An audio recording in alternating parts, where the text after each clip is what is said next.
Horror gaming has, for a long time, been very reliant on trends. That's no secret, and most who have been familiar with the genre for a while will recognize that. If I mention Five Nights at Freddy's, you can probably picture at least a few other games which turn child-friendly mascots into child-friendly mascots which are full of ghosts, or some such. Or if I mention PT, you can probably name half a dozen other psychological horror games which, in no uncertain terms, tell me that because I am on Prozac and own a hammer, I am the natural predator of middle-class suburban families.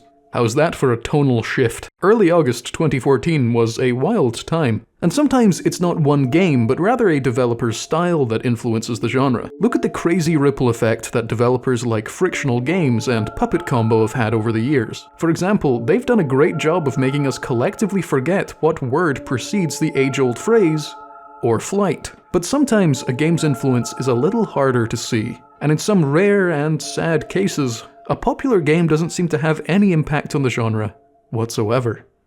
Let's talk about Granny. In my last video I spoke at length about the 10 Slendrina games from indie developer DVloper, and somehow I managed to go 49 minutes without mentioning the Granny games directly. That was a challenge. It was like trying to talk about the 1910s without bringing up the war. But maybe not quite as dramatic, because Granny is huge. The series, not the character, though she is mighty, and as an entity it largely overshadows Slendrina both in terms of popularity and scope. If you look back at the Slendrina games, 7 out of 10 of them are more or less Slender clones with varying degrees of complexity, and one of the remaining 3 is, at the very least, Slender adjacent. But Granny is a different beast, to the point where it holds one of the most unique positions in the horror market today. And the best way to show you why that's the case would be to just talk you through it. So allow me to explain the Granny phenomenon. So for those who don't know, Granny started out as a humble mobile horror game in the year of everyone's favorite prime number, 2017, only 3 months after the final Slendrina game, Slendrina X. For this video I'm going to be playing the PC version of the game, which for a long time was a bit behind the mobile version in terms of content updates, but it seems to be up to speed now. Not only is the PC version a little nicer on the eyes, but it also means I don't have to see any more ads. If I had to see a Talking Tom ad one more time, I myself would have been talking to the cops through a lawyer. And in the game you find yourself abducted by the titular Granny, and you have 5 days to sneakily escape her house through a series of convoluted item puzzles and dangerous traps. Or, as the game puts it, "Get out of there. You only have 5 days. All you need is in the house. And be quiet. She hears everything. And Granny is crazy." Which sums it up pretty well. And if I was to quickly summarize what the game is, I'd say it's more or less an escape room with contemporary horror elements. It lacks the in-depth puzzles that a standard escape room has, which involve reading and fiddling with devices and so on, but it replaces that with really long and, at times, complex chains of item puzzles that require exploration and a decent memory to keep track of. And of course, all the while, Granny is hunting you with a baseball bat. Good heavens. Granny truly do be crazy. Now, when you start the game, you have some options to pick, mainly what difficulty you want, and it has one of my absolute favorite qualities that a game can have. Each difficulty brings different mechanics rather than just altering enemy health or damage. I mean, this is likely due to the fact that you will die in one shot to anything on any difficulty, and Granny is fucking immortal, but we'll talk about that in a bit. I love difficulty-based mechanics and objectives. It makes each of the difficulties feel unique in a way and gives every game a bit more replayability. The first game I ever played which had this was TimeSpltters 2, in which levels could change pretty dramatically depending on how hard you wanted it to be. But rather than determining whether or not you fight a helicopter atop a Siberian dam, the difficulties in Granny determine how many locks you have to get past to win. It determines whether or not the game has creaky floorboards that can alert Granny to your location. It determines if you can earn an extra day, which is effectively a life, and most importantly, it determines whether or not this particular hole is boarded up. Genuinely, this is the most crushing change that the game has going from hard to extreme difficulty. I'd rather fight the goddamn helicopter, and that's because, unlike basically every other piece of horror media ever, the basement, where this hole is actually the best place to be. It more or less acts like the hub of the game, which allows you to reach basically anywhere else pretty quickly, and it has nice little hidey holes and tunnels that can keep you safe from Granny. But DVloper, being the sly dog that he is, knew this. He clearly follows the Granny meta, so he literally barred up one of the tunnels, which turns the game from what is ultimately quite a methodical stealth puzzle game into a full-blown anxiety simulator with an elderly woman that runs at 400 miles per hour. Well played. But anyway, going back to the non-extreme version of the basement, one of the reasons this area is so important is related to how Granny tracks your movements. While she can see you and chase you down, she is substantially more sensitive to sound, and therefore the best way to keep her off your trail is by effectively bullying her. Need to go to the main hall? Hide in a tunnel and throw a car battery or some other shit at some stairs and she'll have to run the entire way through the house to reach it. Now you've got an entire half of the house to explore while she's busy. Need to go to the dangerous side of the house? No worries, do the same thing in the opposite direction. Honestly, it's a win-win. She gets her steps in and you get to potentially not be slain with a guillotine. Of course, it's not always this straightforward, as there are spooky, creaky floors, and villainous falling paintings, and frightening, imbalanced candles, and terrifying, poorly fixed car bumpers that can disrupt this gameplay loop by causing a ruckus and causing her to come back. And that's really all I'm going to talk about in terms of game mechanics, because this is Granny. You either know what it is already or you can figure it out pretty quickly. It's not the most abstract of things. You hide, you distract, you solve puzzles, you run away, you get concussed. You've seen it before. I mean, I live in the UK, so this is basically my daily commute. And I work from home. If you're here for a detailed breakdown of objective fact, you're in the wrong place. I'm a vibe merchant. I want to talk about the things I find noteworthy, like the font used in this title screen. Look at that. Is that a goddamn cowboy font? Is this an Old West flavored grandmother? Well, yes, maybe. Because Granny is called Granny due to her being the grandmother of our girl Slendrina, who, if you recall, was alive in 1892. So yeah, Granny could have been riding with the Vanderland gang. Fan art of that. No. In fact, there's a good chance that Granny was alive before the popularization of the standard wooden baseball bat, which means she could have been a fully grown adult and saw this new invention and thought, fuck yeah, I'm gonna use this to kill people for the next 150 years. MatPat may be retired, but I'm not. Anyway, one of my favorite qualities in a villain is being imperfect. Remember what I said about Granny being distracted by sound? Well, sometimes, and by sometimes I mean frequently, she will give herself a fright by knocking something over. Not only is that hilarious, but it can also be a genuine problem when she does this because it means she's no longer falling for your distractions, just her own. But what I can't figure out is if she's genuinely an easily distracted elderly person or an ultra fucked up sadist. I mean, she's a sadist either way because she kills people and doesn't even bother cleaning her bat afterwards, this sick freak. But the way she behaves makes it seem like this is kind of a game to her rather than your textbook murder kidnapping. And there's quite a lot to support that theory. Firstly, she gives you 5 days to escape. She could just kill you, but she doesn't. It's like she wants to see how you manage in this horrible place. Secondly, she doesn't lock you up anywhere. She gives you free reign in her house, as long as you aren't spotted or fall into one of her traps, that is. Thirdly, on difficulties normal and below, you can piece together a torn up image of her to earn an extra day. Almost like a tribute to her. And who else would have torn up this picture of her and hidden it around other than herself? I mean, the same goes for all of the other puzzle items you have to find too. It all feels very intentional. Watermelons with keys inside of them don't just find themselves deep underground in chests. That is not naturally occurring. And finally, she keeps fucking yelling, "Want to play hide and seek?"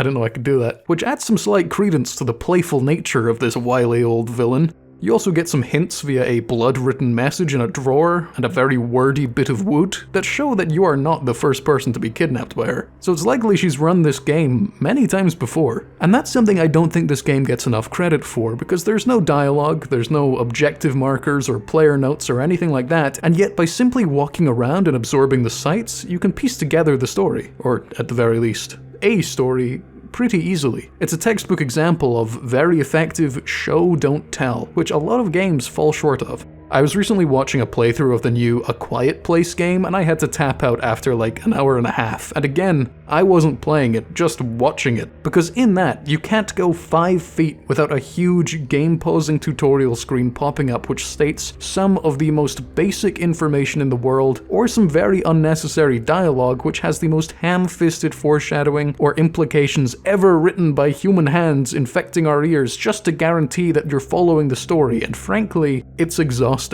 Dear Stormind Games, nobody is as stupid as you think we are. You made a big budget movie tie-in game with an entire studio behind it, and yet you were still humbled in the basics by Granny, a child-friendly mobile game which isn't even focused on telling a story. Anyway, there are a few more subtle hints that Granny is playing with you the whole time, my favorite of which comes with the game's endings, of which there are 4. If you decide to escape via the main door, which very much seems to be Granny's intended escape for you, she watches as you run away, but then she leaps forward and presumably catches you again, which makes it seem like she could have done that the whole time and just wanted to watch you squirm. However, if you escape via any of the other 3 ways, she doesn't chase you, mostly because in one, you are in a car, and Granny may be fast, but Granny's not homemade Lamborghini fast. Hello. Editing Painticus here. I just realized that I forgot to mention that in the car ending you have to open the garage door to escape, only to be met with a wall. Which makes it seem like Granny kinda wanted this to be a false hope kind of end, like in the creepypasta No End House. Spoilers. But Granny and the flimsy wall she put up to stop us cannot compete with the combined powers of the indomitable human spirit and 35 of the finest Soviet horsepower you can muster.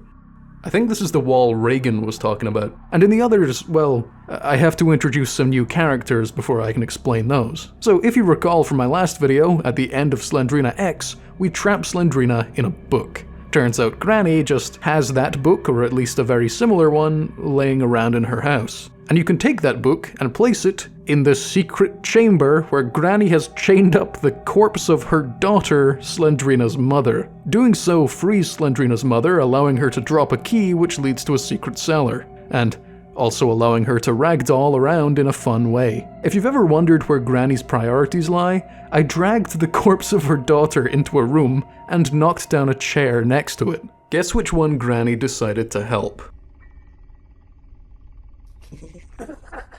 This family has succession levels of dysfunction, and you can tell it's fucked because Count Orlok, Nosferatu himself, isn't even one of the major players. He's the Tom Wamsgans of the group.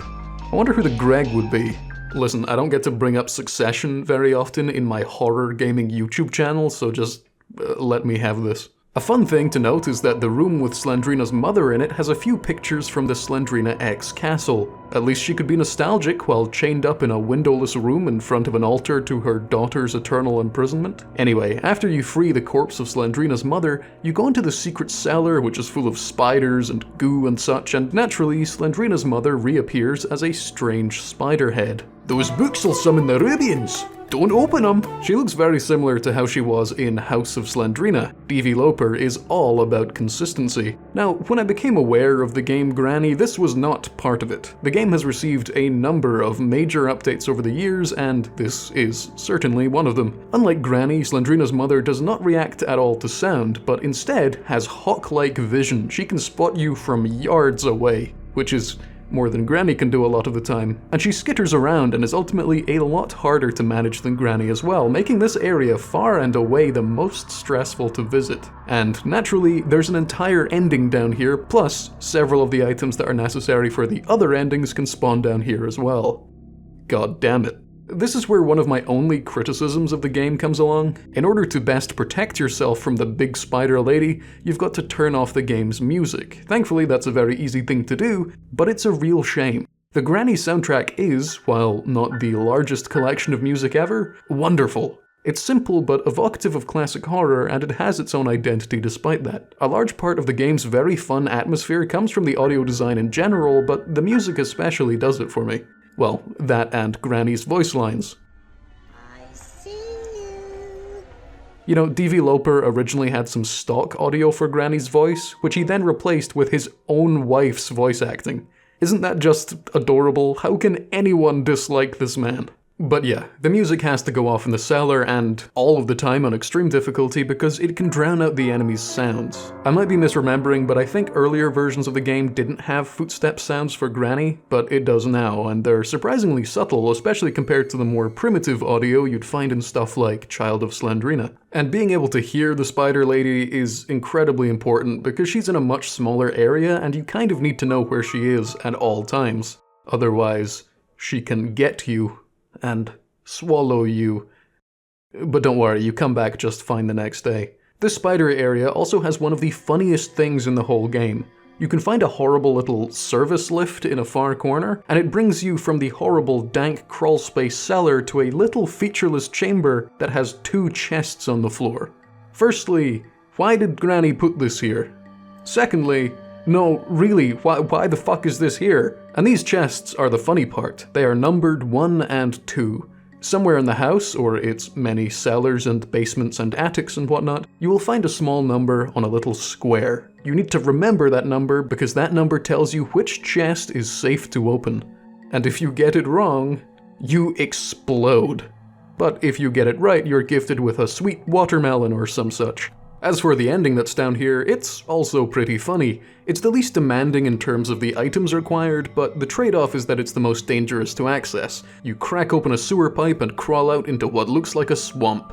Happy days. But when you do this, Granny comes down and checks out the scene, and it's so good. She looks genuinely confused, and then that turns to anger as she looks at her spider daughter that let us escape.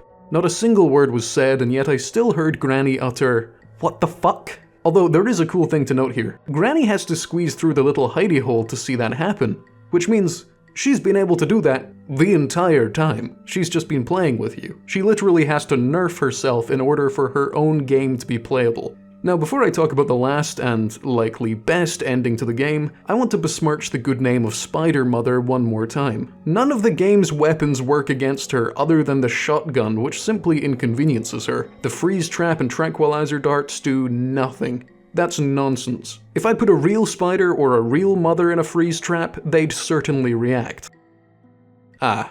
It's occurring to me now that I haven't yet mentioned the ultra-violence that you can witness and commit in this game. Remember earlier when I said that Granny was immortal? Well, she is, but she's not invincible, so you can still see her. There are a few ways you can dispose of Granny for short periods of time, and I'm gonna list them from least to most horrific. The most tame one is a tranquilizer crossbow where you shoot needles into her that cause her to pass out. The needles can be reused. This is the least graphic. The next along is the shotgun. It's a shotgun. Next, you can run her down with her own car, or blow her up with her own gasoline. In something straight out of Saw, the next one is you steaming her alive in a sauna. Why this has a lock on the outside, I have no idea, but boiling her is a nice and convenient way to get rid of her. Then finally, far and away the most graphic, is the freeze trap. Initially this seems pretty tame, until she falls over. When she falls over, she shatters, showing you her inner flesh. It's quite horrible indeed, but don't worry, she'll be back in a few seconds. That last one is my favorite because you can place the freeze trap down anywhere and she can just naturally wander into it, whereas the others have to be a bit more aggressive or planned in their application. This means that sometimes you'll be walking around and the frozen head of grandmother will roll through a door at you like that one horrible scene from Jaws. Once I was also able to use frozen Granny as a piece of movement tech by warping through floors, so that's something to note as well. And you know, power to her. She doesn't get angry at you for sedating or shooting or crushing or exploding or boiling or freezing her. I know I'd be a bit peeved, but she's well above that. You can make her angry though, and I find the cause pretty righteous because she has 2 pets, a cute little bird and hell with legs. Both of Granny's pets guard potentially key items, much like I hope all of your pets do, and there are different ways to distract them in order to reach said items. However, you don't have to distract them. You can just fucking kill them with a gun. This is one of the 2 ways you can make Granny angry, and when she's angry, she is substantially faster and more dangerous, and her eyes get really, really hot in the temperature sense. Honestly, I love that you get to choose how to deal with the pets. Feed them or kill them. A lot of games would give you that choice and then be praised for containing tough moral choices. The other way you can make Granny angry is by going for the 4th ending of the game, which involves our old friend, Slendrina.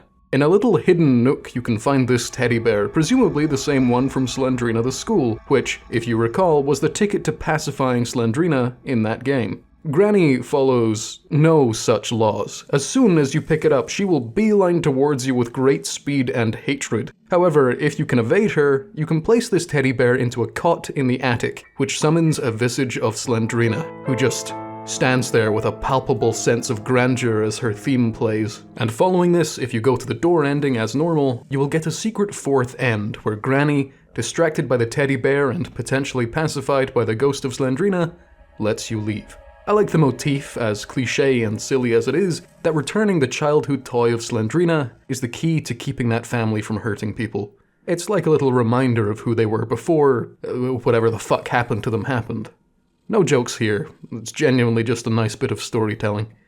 Which, once again, A Quiet Place: The Road Ahead could never fucking achieve. Now, before I move on to the next topic, I have some notes that I wanted to include but couldn't fit them in naturally when talking about the game, so here they are. There's an optional nightmare mode that you can turn on, which acts as, effectively, an additional difficulty button. Turning that on adds rats and Venus flytraps and red. Most of my nightmares have my teeth falling out and me being late for a school that I've not attended for years, but rats and such are pretty spooky too. Even on nightmare mode, the scariest thing in the house is still her fucking horrible spider pet, even if the wretched bog witch's rat companions are a little annoying when they come to nibble at your ankles. I realize I haven't spoken at all about the jump scare you get when you're killed. If you know it's coming, it's not too bad, but if Granny catches you off guard, it can be genuinely really startling. She, or maybe we, let out a horrid scream when it happens, and it's genuinely quite disconcerting, as is blunt force trauma to the skull. Another thing I haven't spoken about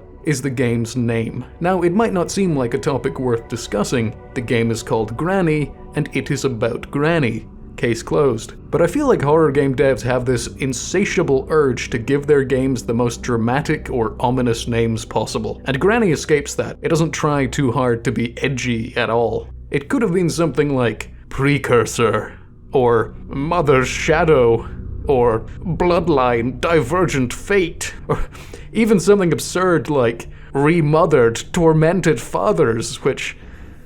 oh, for fuck's sake, Stormind Games. But no, it's just called Granny, and that rocks. And finally, somebody followed me on Twitch while I was trying to hide from Granny, and it popped up on OBS.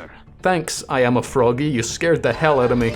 And that's about all I want to talk about from my experience playing the game myself. But I'm not done talking about the game at large, because there's some really interesting things to note about the popularity and culture surrounding it. Because when it first came around, you couldn't escape it. I first heard about it from John Wolfe playing it, but others like Markiplier, Jacksepticeye, and Yami Mash of Sad Satan fame all played it too, among countless others. And I don't mean countless as in uncountable, I mean countless as in don't worry about it. The entire Let's Play genre of YouTuber got in on the action, and a lot of that has continued all the way to today. The game is still incredibly popular. So why is it that when you look up Granny Review on YouTube, there is almost nothing there? And almost all of the existing reviews and analyses of the game are almost entirely either negative, short, or just describing what the game is in very neutral terms. There are a lot of lore videos, and that should be noted, but those are a different beast. I'm talking about the game here, not just the surrounding lore, which, by the way, I know very little about. Now, it could be due to the fact that the game is, much like Slendrina, largely aimed towards, or at least very accommodating of, a young audience. That would explain the hate the game gets. People like to mock anything they view as kid stuff. You know, in the same way a 13-year-old might mock an 8-year-old for cuddling a teddy bear at night, with the cruel irony there being that the 13-year-old will one day realize that they were the one that was cringe. Either that, or they'll start using profile pictures that look like this and tweeting about how the West has fallen from their parents' condo in fucking Wheatland, Wyoming. But that's a weak explanation, because the space for reviewing a variety of mascot horror games is enormous, and those also tend to have either a young audience or a very mixed one. And that, my friends, is half of what I call the Granny phenomenon. Where a game that is so popular, so well known even outside of those who have played it, so genuinely fun and charming and accessible, is shown almost no respect by the critics, the analysts, and the journalists.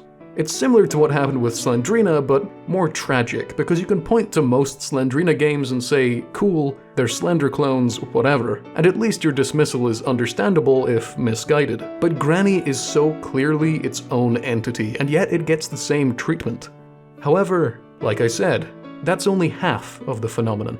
And that's the sad half. Because while pundits like me may have ignored Granny and any potential impact or value it may have, I know people who didn't. Other game developers. And let me tell you, when Granny spoke, they listened. Remember at the top of the video when I mentioned some games and developers who have had a huge impact on the industry? Of those, the one most relevant today, which is in 2024 for those of you in the future, or those of you who aren't quite sure of when they are, would be Puppet Combo. Now, to give Puppet Combo credit for the entirety of the current retro horror craze would be oversimplifying things massively. It's a complex subject with many contributing factors, which I'd love to make a video about someday, but of all of those factors, Puppet Combo is the easiest to pin down, and it's also one of the earliest major players too. 2013's Babysitter Bloodbath and 2015's Power Drill Massacre were some of the first big hits in the subgenre, and they saw a lot of airtime in Let's Plays and whatnot back then. And over the years there were some other incredibly popular games like 2017's Night Ripper and 2020's Murder House, as well as several others. But 2022's Stay Out of the House is what I want to talk about here. It is one of the best reviewed indie horror games of the last ever, with it being praised for its premise, atmosphere, and heavy focus on gameplay. And all of that is entirely earned. The game is brilliant. It even made IGN's list of the best horror games ever. But then again, so did Slender the 8 Pages and Dead by Daylight, so who knows? Let me quickly summarize it. You are kidnapped by an insane killer after approaching their rural home. You are given a few days to solve various chains of puzzles around the house in order to make your escape, all while making use of various claustrophobic hidey holes, audio distractions, and weapons to either avoid or deter the roaming antagonist. Are you picking up what I'm putting down? And no, I do not mean the bear traps. This game is Granny. It's astonishingly similar to Granny in several ways. Not only is the gameplay loop the same, not only is the premise more or less the same, but even the goddamn building you're in is very reminiscent. The biggest differences are in the actual puzzles themselves, some of which require reading and codes and whatnot, similar to the more standard escape room formula, but even then, most of the puzzles aren't that. They're just one-to-one comparable to Granny's. I mean, look, there's even an interesting Granny-type character in the game, and I bet she's immortal too. She wasn't. And there are arguments to be made that Stay Out of the House is a bit more complex than Granny, as things change between the various days, like your spawn points and the enemy behavior, but then there are also things like item placements and their shuffling, which I find to be a bit more varied in Granny. Now, all of this is not to say that Puppet Combo necessarily took direct inspiration from Granny, but it definitely feels that way. The Granny-like subgenre is not a wholly unique one, because it takes a lot of cues from classic survival horror games with its puzzles, as well as more modern ones with its gameplay. And it's not out of the question to imagine that blend being independently reached by someone else as well as DVloper. In fact, this isn't even the first Puppet Combo game to have this formula. That would be Nun Massacre from 2018, but even that was still released nearly a full year after Granny. And yeah, Granny had a number of updates over the years that improved it and added more complexity, but the basic formula was still there, and it was still effective. And yet, again, Granny is almost never mentioned when Stay Out of the House or Nun Massacre are brought up. Instead, you get games like Alien Isolation ending up receiving a lot of the credit. Which is understandable, that game certainly has a lot of similarities with its antagonist, but there are way more things in common between Granny and Stay Out of the House than Stay Out of the House and Alien. You know, like the presence of rats. Are rats a requirement in a Granny-like? I think, like I mentioned earlier, one of the main reasons this gets so much vocal praise compared to Granny is a matter of optics. DVloper is known for accessible and more outwardly silly games, whereas Puppet Combo has sort of been an icon for genuinely terrifying and graphic ones. And yet, here they are, looking very similar. I've heard people say that Stay Out of the House is something of an immersive sim, which kind of begs the question, is Granny an immersive sim? There really aren't that many differences between the two. Did DVloper, in his successor to a Slender clone series, create a robust and accessible immersive sim for mobile? Don't answer that. I don't want that discussion. Trying to determine if something is an immersive sim is like being Sisyphus, but if there were 1,000 very loud and very angry, terminally online Twitter users pushing the giant boulder in every other direction. Immerse yourself in the outdoors, guys, and please stop using the word discourse. It's not discourse, you're just seeing who can yell louder into the abyss. But anyway, the whole point of this is to say that Puppet Combo, the developer who is, at least in part, responsible for inspiring the likes of the Fears to Fathom games, Chilla's Art games, Haunted PS1, and really any other retro-themed horror game, was likely himself inspired by Granny for one of his most well-received projects. And that, my friends, is the Granny phenomenon. For we have a game that receives next to no praise or recognition from us wannabe critics, armchair experts, and dreaded video essayists. But the people who actually make games, the very games we tend to idolize, they get it. But Puppet Combo is only one example of a successful and popular developer that has made a great Granny-like game. There is one other company that has made a game so spectacular that it was not only one of the best horror games of the year when it came out, but it is also, far and away, the best Granny-like in existence. And hey, if you didn't like this video's concept, just be thankful I didn't make my other idea. The Bunker is the best Granny-like out there. You fuckers thought I was joking?